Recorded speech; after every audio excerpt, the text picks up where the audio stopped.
बीडच्या संतोष देशमुख हत्याकांड एवढंच भयानक आणि मोठं प्रकरण रायगड जिल्ह्यातल्या खोपोलीमध्ये घडलं। शिवसेनेचे कार्यकर्ते आहेत मंगेश काळोखे यांची निर्घृण हत्या काही दिवसापूर्वी झाली होती। आपण आता त्या कुटुंबात आहोत। आपण जर का पाहिलं तर ह्या घटनेला आता जवळजवळ 11 ते 12 दिवस पूर्ण होत आहेत। पोलिसांनी ह्या तपासामध्ये 14 आरोपींना अटक केलेली आहे। मात्र हे सर्व आरोपी आहेत हे प्रत्यक्ष मारण्यात सहभागी होते अशा आरोपी आहेत। मात्र या ठिकाणचे काळोखे कुटुंब आहे यांचं थेट म्हणणं असं आहे की अजूनही जे मूळ सूत्रधार आरोपी आहेत त्यांना अटक झाली नाही। आपण या कुटुंबाशी बातचीत करतोय। ताई, आपल्यावरती खूप मोठं दुःख कोसळलेलं आहे। आपल्या दुःखामध्ये आम्ही साम टीव्ही म्हणून सहभागी आहोत। नक्की काय घटना, आपल्याकडे काय मागणी आहे आपली? आमच्याकडे एकच मागे त्याला फाशीची शिक्षा व्हावी।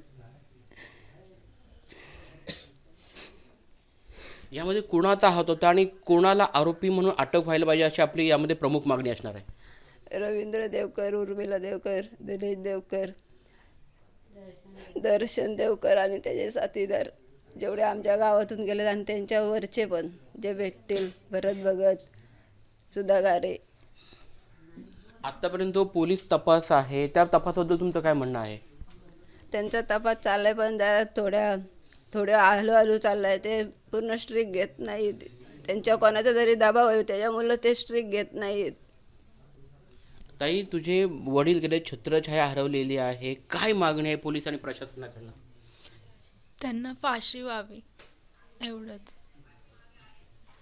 आरोपींना फाशी व्हावी मागणी आहे। या प्रकरणात जर का आपण एक वेगळं पण बघितलं तर कालच जे 2 आरोपी आहेत ज्यांच्यावरती सूत्रधार म्हणून आरोप ठेवलेला आहे मूळ FIR मध्ये, त्यांनी जामिनासाठी अर्ज केला होता, अटकपूर्व जामिनासाठी अर्ज केला होता। आणि आपल्यासोबत आता पुतणे आहेत मयतांचे। दादा, तू काल स्वतः कोर्टामध्ये होतास, काय तिथं परिस्थिती आणि काय होतं तिथं? त्यांचे वकील आलेले, सुधाकर घारे, भरत भगत त्यांची बेलसाठी मागणी करत होते ते, पण त्यांचा रोल अजून त्यांचे हात आहेत ह्याच्यात। त्यांनी 10 कॉल लावलेत त्याच दिवशी, ज्या दिवशी घटना झाली त्या दिवशी 26 तारखेला रवी देवकर यांनी भरत भगतची भेट घेतली। परत त्यांना 10 कॉल केलेले, तर अजून त्यांना अटक का नाही करत आहेत? अटक न करता बेल कशी देणार त्यांना?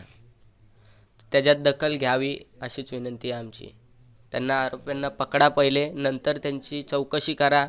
खरोखर हात आहे त्यांचा, आमची सरकारकडे एवढीच मागणी आहे।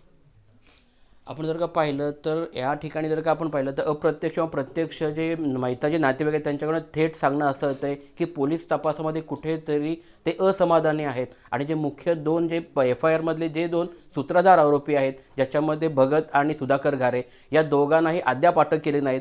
ह्या सूत्रधारांना आणि इतर सर्व आरोपींना फाशीची शिक्षा व्हावी अशीच मागणी काळोखे कुटुंबियांकडून केली जाताना आपल्याला पाहायला मिळत आहे।